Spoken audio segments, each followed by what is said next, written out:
সুখবর, অবশেষে গ্যাজেট প্রকাশ, ২৫ এপ্রিল থেকে কার্যকর নবম পে স্কেল। আজ যমুনায় গুরুত্বপূর্ণ বৈঠক শেষে ঘোষণা দিলেন অর্থমন্ত্রী আমির খসরু। আরও বিস্তারিত থাকছে পুরো ভিডিওতে। আসসালামু আলাইকুম।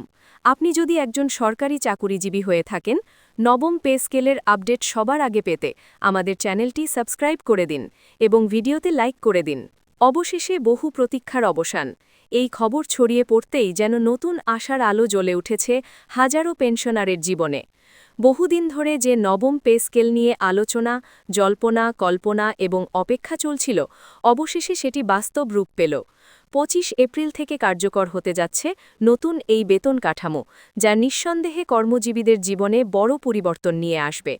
এই সিদ্ধান্তের পেছনে রয়েছে দীর্ঘ সময়ের পরিকল্পনা, বিভিন্ন কমিটির সুপারিশ এবং মাঠ পর্যায়ের বাস্তবতা যাচাই। সরকার বারবার বলেছে, বর্তমান জীবনযাত্রার ব্যয়, মূল্যস্ফীতি এবং কর্মচারীদের প্রয়োজন বিবেচনায় নিয়েই এই নতুন পে স্কেল চূড়ান্ত করা হয়েছে। ফলে এটি শুধু একটি সংখ্যা বৃদ্ধির ঘোষণা নয়, বরং বাস্তব পরিস্থিতির সাথে সামঞ্জস্যপূর্ণ একটি কাঠামোগত পরিবর্তন। নতুন পে স্কেল কার্যকর হওয়ার ফলে সবচেয়ে বড় পরিবর্তন আসছে বেসিক বেতনে। বিভিন্ন গ্রিডে কর্মরত কর্মকর্তাদের বেসিক বেতন উল্লেখযোগ্য হারে বৃদ্ধি পাচ্ছে। এতে করে শুধু মাসিক আয়ই বাড়বে না, বরং অন্যান্য ভাতাও স্বয়ংক্রিয়ভাবে বৃদ্ধি পাবে। যেমন বাড়ি ভাড়া ভাতা, চিকিৎসা ভাতা, যাতায়াত ভাতা সবকিছুই নতুন বেসিকের সাথে সামঞ্জস্য রেখে বাড়বে। একই সাথে উৎসব ভাতা, বৈশাখী ভাতা এবং অন্যান্য বিশেষ ভাতাগুলোর পরিমাণও বৃদ্ধি পাবে। ফলে বছরে মোট আয় আগের তুলনায় অনেক বেশি হবে। যারা আগে সীমিত আয়ের কারণে বিভিন্ন প্রয়োজন মেটাতে হিমশিম খেতেন, তারা এখন কিছুটা স্বস্তি অনুভব করবেন। সরকারি চাকুরিজীবীদের মধ্যে যারা নিম্ন গ্রেডে কর্মরত, তাদের জন্য এই পে স্কেল বিশেষভাবে গুরুত্বপূর্ণ, কারণ তাদের বেতন বৃদ্ধির হার তুলনামূলক বেশি রাখা হয়েছে, যাতে জীবনযাত্রার ব্যয় সামাল দেওয়া সহজ হয়। দীর্ঘদিন ধরে যারা মূল্যস্ফীতির চাপে কষ্টে দিন পার করছিলেন, তাদের জন্য এটি এক প্রকার স্বস্তির নিঃশ্বাস। তাদের জন্য নিত্য প্রয়োজনীয় খরচ যেমন খাদ্য, বাসা ভাড়া, সন্তানের শিক্ষা, চিকিৎসা এসব ব্যয় এখন তুলনামূলক সহজভাবে পরিচালনা করা সম্ভব হবে। এতে করে তাদের জীবনযাত্রার মান ধীরে ধীরে উন্নত হবে এবং আর্থিক চাপ কমবে। এছাড়া উচ্চ গ্রেডের কর্মকর্তারাও এই পে স্কেলের আওতায় উল্লেখযোগ্য সুবিধা পাচ্ছেন। তাদের বেতন কাঠামো আরও আধুনিক ও আন্তর্জাতিক মানের সাথে সামঞ্জস্যপূর্ণ করা হয়েছে, ফলে দক্ষতা ও অভিজ্ঞতার যথাযথ মূল্যায়ন নিশ্চিত হবে। এর ফলে একটি বড় পরিবর্তন হবে। মেধাবীরা সরকারি চাকরিতে আসতে আরও আগ্রহী হবে। আগে অনেকেই বেতন কাঠামোর কারণে বেসরকারি খাতে ঝুঁকতেন, এখন সেই প্রবণতা কিছুটা হলেও কমে আসতে পারে। নতুন পে স্কেলে শুধু বেতনই বাড়েনি, বরং বিভিন্ন ধরনের ভাতা ও সুযোগ সুবিধাও বৃদ্ধি পেয়েছে। চিকিৎসা সুবিধা আরও উন্নত করা হয়েছে, যাতে সরকারি কর্মচারীরা ও তাদের পরিবার উন্নত চিকিৎসা সেবা পেতে পারেন। একই সাথে অবসরপ্রাপ্তদের জন্য পেনশন কাঠামোতেও ইতিবাচক পরিবর্তন এসেছে। পেনশনভোগীদের জন্য এই পে স্কেল একটি বড় সুখবর, কারণ বেসিক বেতন বাড়ার সাথে সাথে তাদের পেনশনও বাড়বে। ফলে অবসর জীবনে আর্থিক নিরাপত্তা আরও শক্তিশালী হবে। অনেক ক্ষেত্রে হাজার হাজার টাকা পর্যন্ত পেনশন বৃদ্ধি পাওয়ার সম্ভাবনা তৈরি হয়েছে। বহু বছর সরকারি চাকরি করেছেন, তাদের জন্য এই সিদ্ধান্ত একটি সম্মানজনক স্বীকৃতি হিসাবেও বিবেচিত হচ্ছে, কারণ অবসর জীবনে স্থিতিশীল আয় নিশ্চিত হওয়া একটি বড় বিষয়। এই পে স্কেল বাস্তবায়নের ফলে দেশের সামগ্রিক অর্থনীতিতেও ইতিবাচক প্রভাব পড়বে। মানুষের ক্রয় ক্ষমতা বাড়বে, বাজারে অর্থের প্রবাহ বৃদ্ধি পাবে এবং অর্থনৈতিক কার্যক্রম আরও গতিশীল হবে।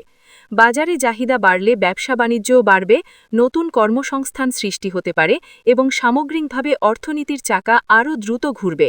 ফলে এই সিদ্ধান্তের প্রভাব শুধু সরকারি চাকুরিজীবীদের মধ্যেই সীমাবদ্ধ থাকবে না, বরং পুরো দেশের অর্থনীতিতে ছড়িয়ে পড়বে। দীর্ঘদিন ধরে বিভিন্ন মহল থেকে যে দাবি উঠছিল, বেতন কাঠামো আধুনিকীকরণ করা, জীবনযাত্রার ব্যয়ের সাথে সামঞ্জস্য রাখা, এই পে স্কেল সেই দাবিরই প্রতিফলন। এতে করে কর্মচারীদের মধ্যে কর্মস্পৃহা বাড়বে এবং তারা আরও মনোযোগ দিয়ে দায়িত্ব পালন করতে উৎসাহিত হবেন। নতুন পে স্কেলে গ্রেড সংখ্যা, ধাপ এবং ইনক্রিমেন্ট ব্যবস্থায় কিছু পরিবর্তন আনা হয়েছে। এতে করে পদোন্নতির সুযোগ এবং ক্যারিয়ার গ্রোথ আরও সুসংগঠিত হয়েছে। কর্মজীবনে অগ্রগতি এখন আরও স্পষ্টভাবে নির্ধারিত হবে। অনেকেই জানতে চাইছেন এই পে স্কেল কার্যকর হওয়ার পর কবে থেকে নতুন বেতন হাতে পাওয়া যাবে। সাধারণত গ্যাজেট প্রকাশের পর নির্ধারিত সময়ের মধ্যে সংশ্লিষ্ট দপ্তরগুলো নির্দেশনা অনুযায়ী বেতন সমন্বয় করে থাকে। ফলে আশা করা যায় খুব শিগগিরই সবাই নতুন কাঠামো অনুযায়ী বেতন পেতে শুরু করবেন। এছাড়া বকেয়া বা এরিয়ার নিয়েও আলোচনা চলছে। নতুন পে স্কেল কার্যকর হওয়ার তারিখ থেকে যদি বেতন প্রদান দেরি হয় তাহলে সেই সময়ের বকেয়া পরবর্তীতে পরিশোধ করা হতে পারে। এটি কর্মচারীদের জন্য বাড়তি আর্থিক সুবিধা এনে দিতে পারে। এই পে স্কেল বাস্তবায়নের ক্ষেত্রে সরকারের আর্থিক সক্ষমতা এবং পরিকল্পনা অত্যন্ত গুরুত্বপূর্ণ। অর্থমন্ত্রী যে ঘোষণা দিয়েছেন তা প্রমাণ করে সরকার এ বিষয়ে যথেষ্ট প্রস্তুত এবং আন্তরিক। সরকারি চাকুরিজীবীদের পাশাপাশি এই পে স্কেলের প্রভাব বেসরকারি খাতেও পড়তে পারে, কারণ সরকারি বেতন কাঠামো অনেক সময় বেসরকারি খাতের জন্য একটি মানদণ্ড হিসাবে কাজ করে। নতুন পে স্কেল নিয়ে ইতিমধ্যে বিভিন্ন মহলে আলোচনা শুরু হয়েছে। কেউ এটিকে যুগান্তকারী পদক্ষেপ হিসাবে দেখছেন, আবার কেউ বাস্তবায়ন প্রক্রিয়ার দিকে নজর রাখছেন। তবে সামগ্রিকভাবে এটি একটি ইতিবাচক পরিবর্তন হিসাবে বিবেচিত হচ্ছে। চাকুরিজীবীদের জীবনে এই পরিবর্তন শুধু আর্থিক নয়, মানসিক দিক থেকেও গুরুত্বপূর্ণ। দীর্ঘদিনের প্রত্যাশা পূরণ হওয়ায় তাদের মধ্যে স্বস্তি ও সন্তুষ্টি তৈরি হবে। এখন সবার নজর বাস্তবায়নের দিকে। কিভাবে দ্রুত ও সুষ্ঠুভাবে এই পে স্কেল কার্যকর করা যায় সেটিই বড় চ্যালেঞ্জ। এই ঘোষণার মাধ্যমে একটি বিষয় পরিষ্কার, সরকার কর্মচারীদের কল্যাণে প্রতিশ্রুতবদ্ধ। ভবিষ্যতেও এ ধরনের উদ্যোগ অব্যাহত থাকলে দেশের প্রশাসনিক কাঠামো আরও শক্তিশালী হবে। এখন অপেক্ষা নতুন বেতনের প্রথম মাসের জন্য, যখন কর্মচারীরা তাদের পরিশ্রমের নতুন মূল্য হাতে পাবেন এবং এই পরিবর্তনের বাস্তব প্রভাব অনুভব করবেন।